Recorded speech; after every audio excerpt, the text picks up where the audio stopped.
It's only 4.5 months since the fall of the former regime and the opening of a new chapter in Syria's history. I salute the Syrian people who, amidst continued suffering and many uncertainties and dangers, show overwhelmingly that they want this political transition to succeed.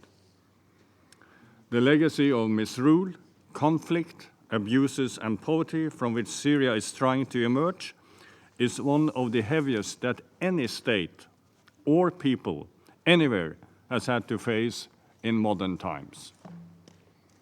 This means that the situation is inherently still extremely fragile. Rather one that involves all of Syria's society.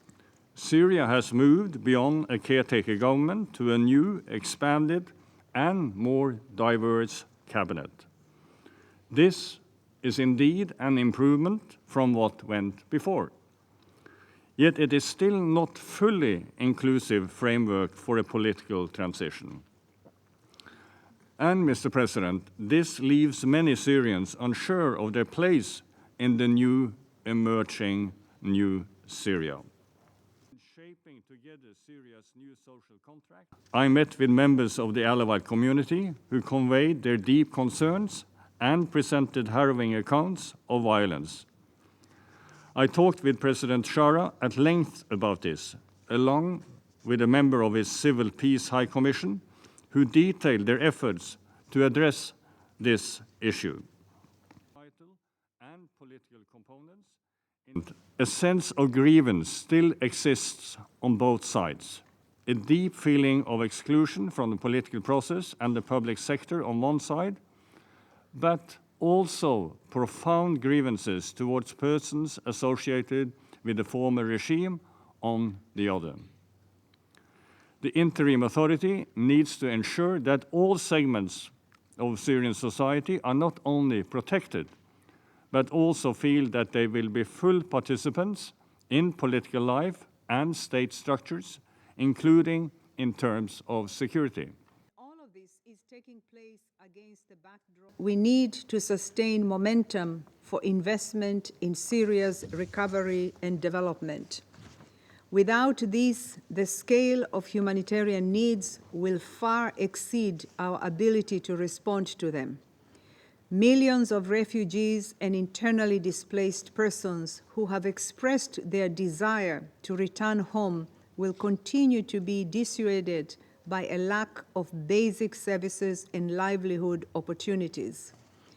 And the hope to seize this critical opportunity to build a more prosperous future risks slipping away.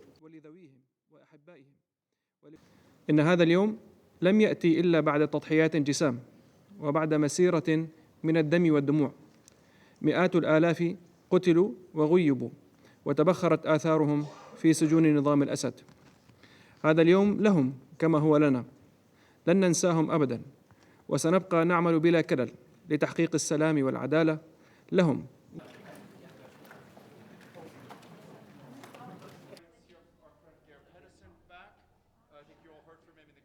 We need to see more inclusiveness on behalf of the government. That's sort of what they need to do. And then the international community needs really to get its act together on sanctions and humanitarian assistance. Because, as you heard from the new foreign minister, he emphasized very clearly that Syria do not want to be dependent on foreign aid. They want to see developing their own economy. Spending time in Syria, but I wonder if have you visited? The key challenge now, and this is not a secret, that the American sanctions, because it's also, as you know, secondary sanctions. There are no, as you know, contacts between the new Syrian government and the American administration. So let's hope that that will lead to some positive developments on this, because, as you rightly said, it's absolutely critical.